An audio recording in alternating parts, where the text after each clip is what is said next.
Good morning. Thank you for the opportunity to present my research. My name is Kehan, and I'm from Hebei Normal University. My paper is titled Argentina's Strategy Autonomy in Transition, and I compared four Argentine governments and asked why major political change produced only selective change in relations with China. And about my research puzzle, Argentina changed its foreign policy direction several times. Cristina Fernandez supports multiparity and regional cooperation. Mauricio Macri moved closer to the West. Alberto Fernandez stressed the multilateral options. Javier Milei has moved Argentina close to the United States, but policy toward China changed unevenly. China's political position changed, yet trade, the currency swap, resource investment, and some long-term projects continued. BRICS memberships and some scientist projects faced more limited.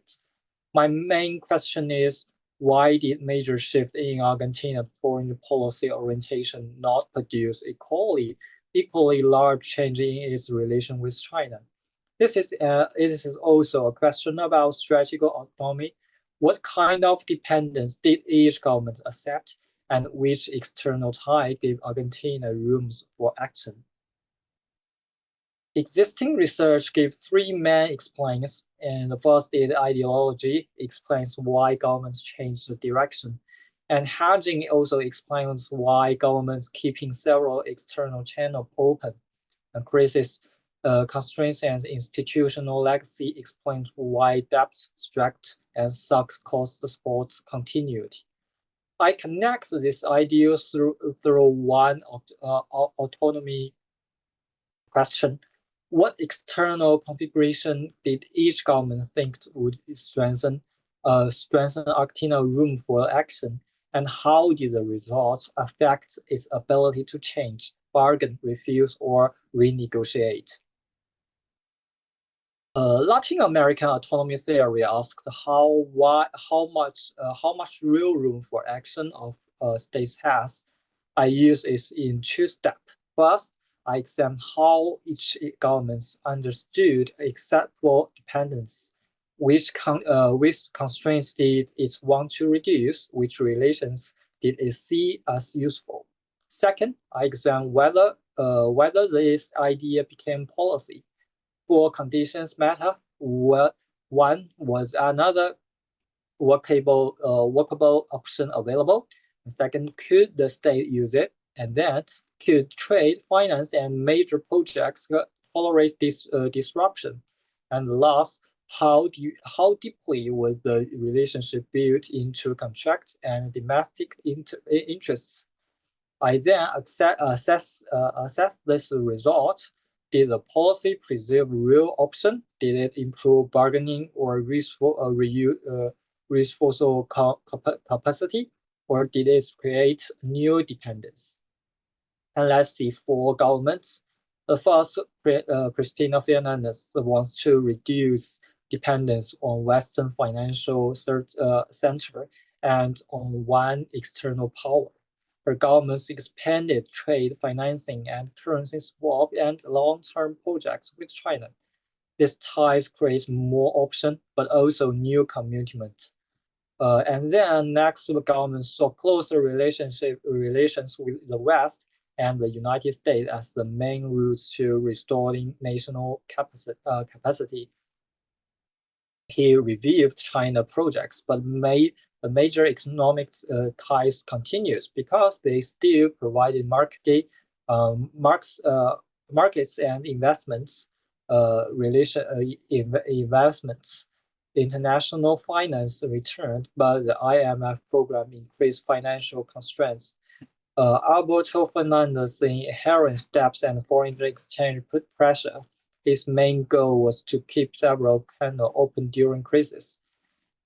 He negotiated debts and IMF arrangements while maintaining political relations with the United States and economic ties with China. This politics mainly preserved short-term rooms of occasion, and Mila has treated alignment with the United States and economics liberalism as the route to repositioning Argentina.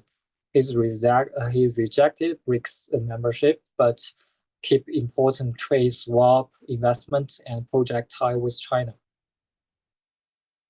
The four governments therefore accept different forms of dependence and rely on different sources of national capacity.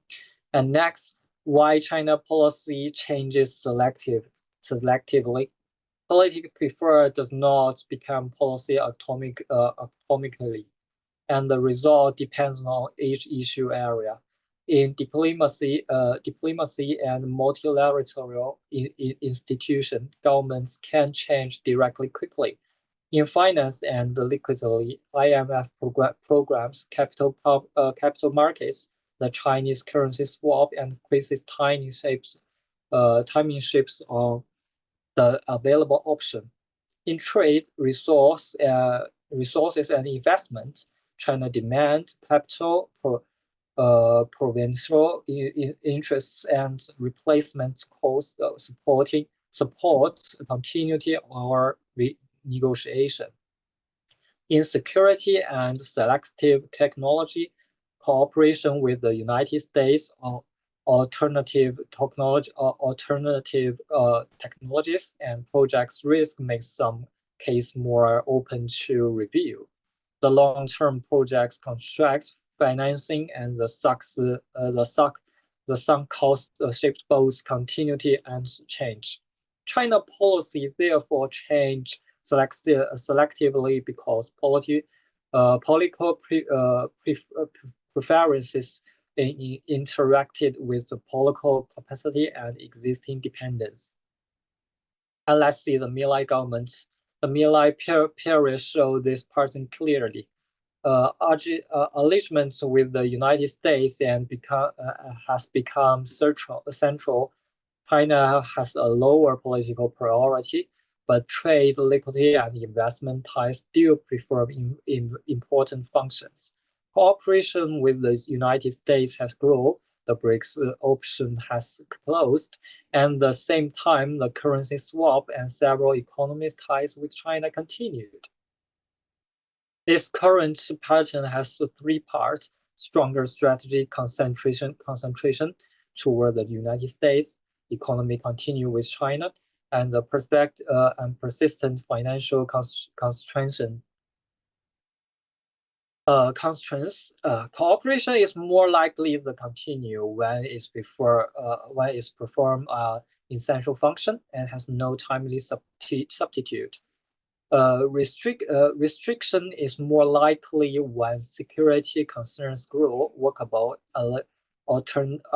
alternatives appear, or adjustment clauses are low.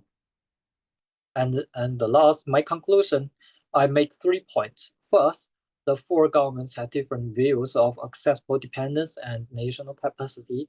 This difference produces selective change in relations with China. Second, autonomy theory help explain why governments prefer different external configurations, and it also help us assess whether a policy gives Argentina more real option and more bargaining power. Third, every government inherits its channel constraints and exists cost from the governments before its own choice, then they shape the next government's room for action. And this explains why political change and relationships continued, not can exist at the same time. China-Argentina cooperation is more durable when it's from a continuing function and no timely substitute, and is deeply embedded. Risk is, however, when security pressure grows, workable alternatives appear, or adjustment costs are lower. This perspective clarifies both the real lessons and the risk boundary of the China-Argentina cooperation. And thank you for your attention. This is my presentation.